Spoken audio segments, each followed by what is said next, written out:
Hello everyone. This video walks through completing Packet Tracer Assignment 9.2.2.7, Configuring Multi-Area OSPF version 3. This Packet Tracer assignment is a part of the Cisco R&S Scaling Networks version 6 curriculum. Now, hopefully before you get to this lab assignment, you've completed 9.2.2.6, Configuring Multi-Area OSPF version 2. Version 3, you'll be able to see some of the differences between them. Remember, OSPF version 2 covers, networks for IP version 4. OSPF version 3 covers networks that deal with IP version 6.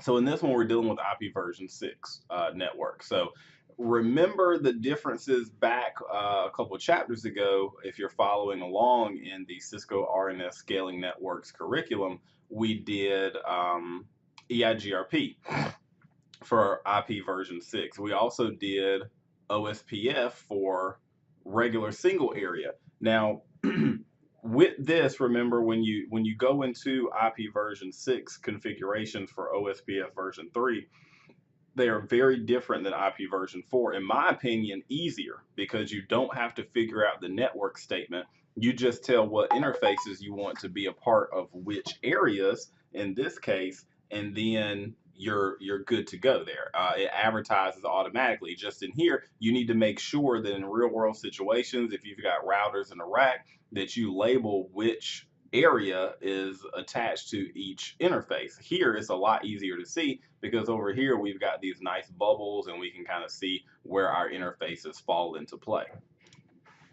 Now already in this lab, they've already went into each interface and configured the addressing table here, as well as the link locals.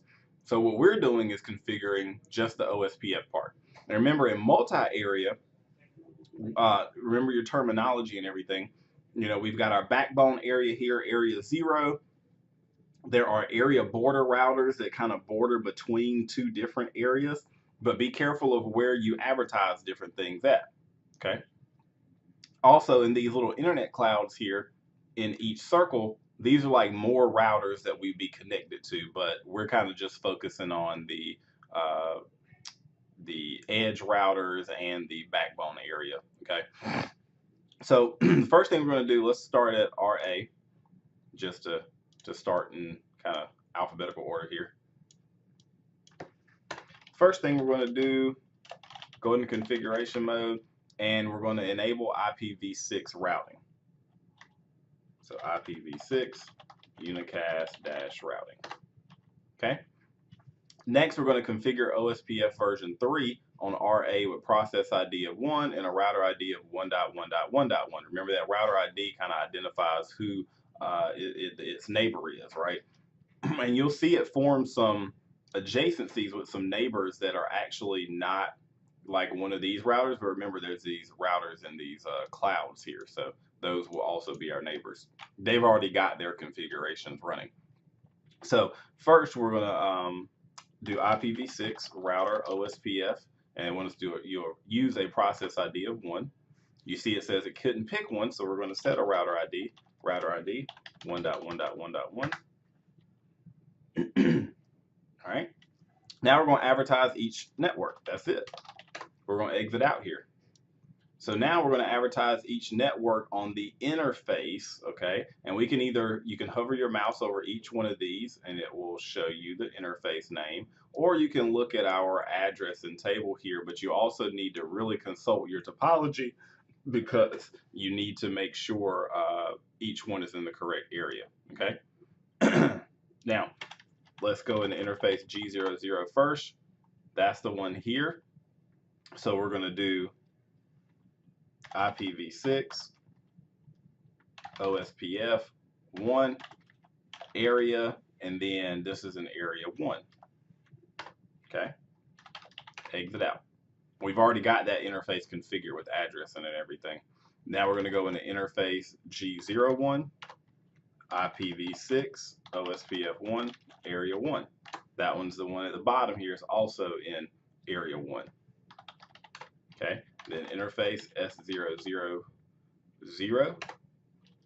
IPv6 OSPF 1, and that is in area 0. That's the one connected here.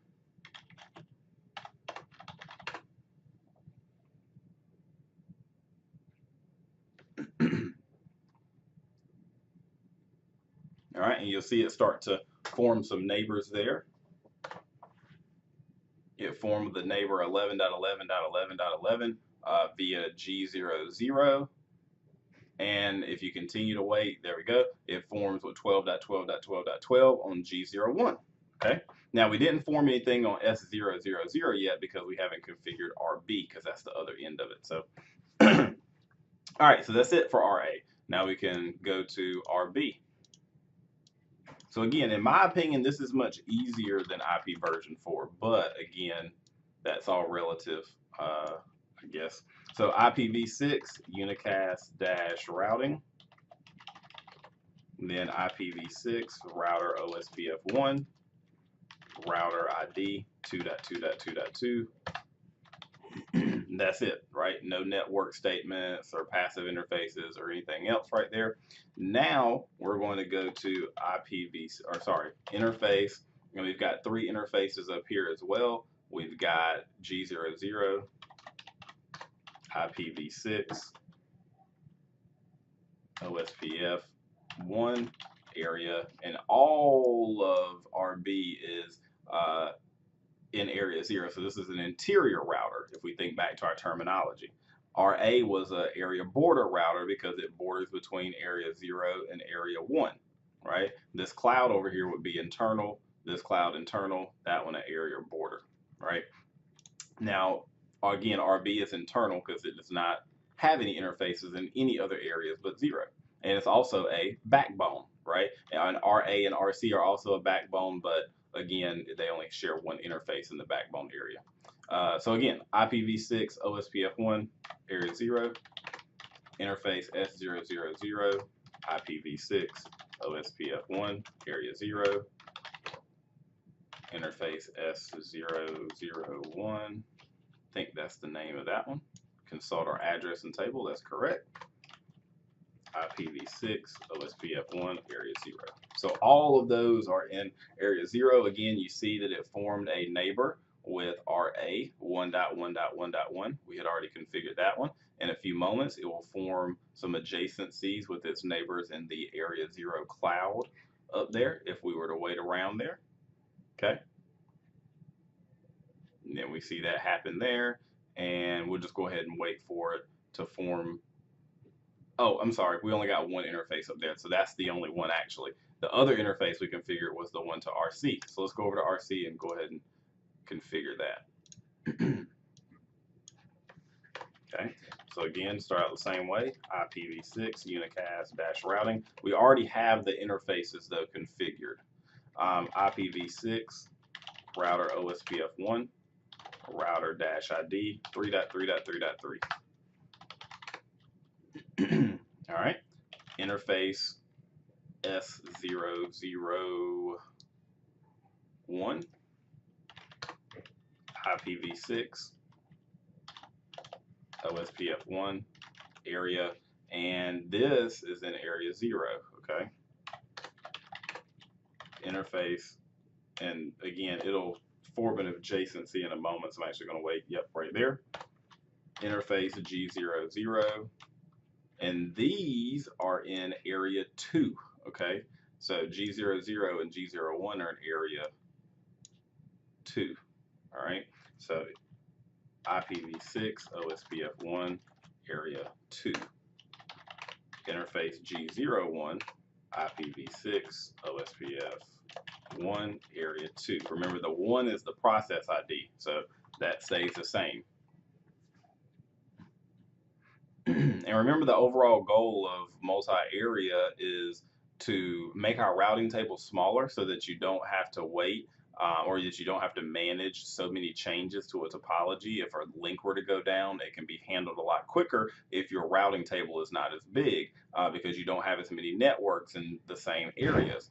Also, it helps convergence go a lot faster because, again, you can even see with here, it takes a little while for everything to converge, and you see it form neighbors. So, again, for those changes to be propagated throughout a whole network with a lot of routers could take a little bit of time, even for fast protocols like OSPF and EIGRP. So, with OSPF, that's why we try to make it multi-area. Okay. And you see here we've got our neighbors, we've got 100 out of 100. So that completes this multi-area OSPF version 3 for IP version 6 lab assignment. Again, to me, this is easier to configuring OSPF version 2 for IP version 4, but there's also a video for that, and I guess that's all relative, but that completes this lab for configuring multi-area OSPF version 3.